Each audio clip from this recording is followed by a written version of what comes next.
కానీ ఇరాన్ వాళ్ళు ఏం చేశారు? వాళ్ళ దేశం వాళ్ళకు ఉంది, వాళ్ళ ఆయిల్ వాళ్ళకు ఉంది, వాళ్ళు అమ్ముకుంటారు.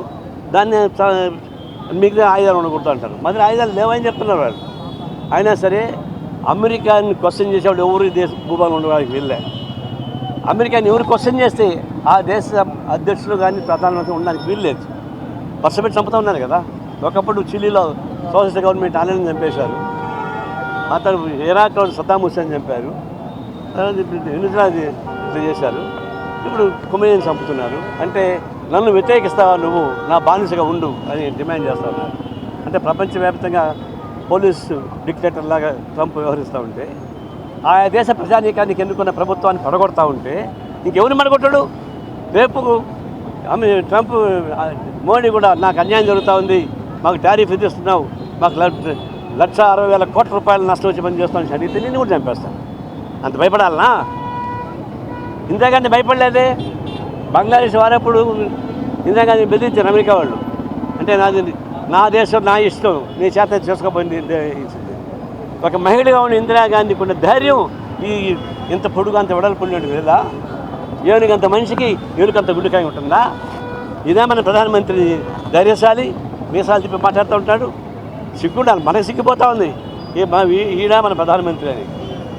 అట్లాంటి పద్ధతుల్లో ఉన్నప్పుడు ప్రజానీకమే ఎదుర్కోవాలి. నిజంగానే ఈ ప్రజానీకం ఎదుర్కొని ఒకటి మట్టి పెట్టుకోండి, కత్తి పెట్టుకోండి, కత్తిని పోతాడు. గుంటూరులో ఫ్రాక్చర్స్ మనం చాలామంది చూసాం, రాష్ట్రం చూసాం. కత్తి పట్టుకున్నాడు, కత్తితోనే పోతాడు. బాంబు విషయంలో బాంబులతోనే పోతాడు. రేపు మాపో ట్రంప్ కూడా దానికి గురవుతాడు తప్ప ఆయన బతికే ప్రసక్తి లేదు. అలాంటి కొని తెచ్చుకుంటున్నాడు. ఎందుకంటే ఇప్పుడు టెర్రరిజం పెరిగిపోతుంది. ఈ ఉద్యమం వల్ల ఏ టెర్రరిజం అంశాలను ప్రయత్నిస్తారో అది ప్రపంచవ్యాప్తంగా టెర్రరిస్టుల గ్రూపులుగా మారిపోయి ఎక్కడికక్కడ ఒక విధ్వంసం సృష్టి ప్రయత్నం చేస్తారు. టెర్రరిజానికి కొంతమంది జనం అక్కల్లా 10 మంది ఉంటే చాలు విధ్వంసం చేయడానికి. ఇప్పుడు ఈ చర్య వల్ల దేశాన్ని ఆక్రమణ చేసుకోవచ్చు, అక్కడ వనరులు స్వాధీనం చేసుకోవచ్చు.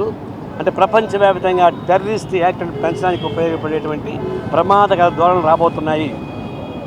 దానికి మొట్టమొదట ట్రంపే దాన్ని చదువుకోవాల్సి వస్తుంది. ఇప్పటికైనా శాంతిని ప్రకటించండి, శాంతియుత వాళ్ళు రానివ్వండి, చర్చల ద్వారా పరిష్కారం చేసుకోవాలి తప్ప పోస్ట్ మార్టం టేబుల్ దగ్గర పరిష్కారం చేసుకోవడం సాధ్యం కాదు. అందులో పోస్ట్ మార్టం మీదకి వదిలిపెట్టండి.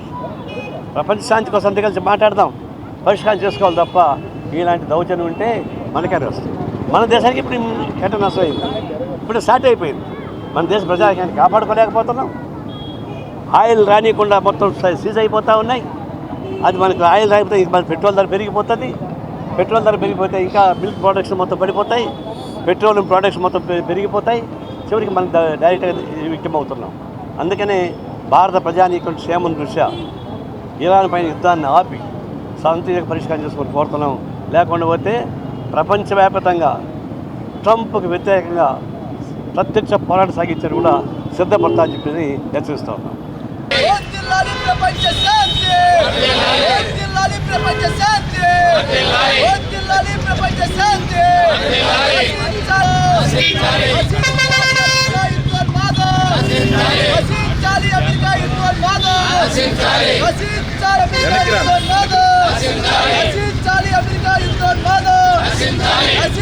అమెరికా యుద్ధం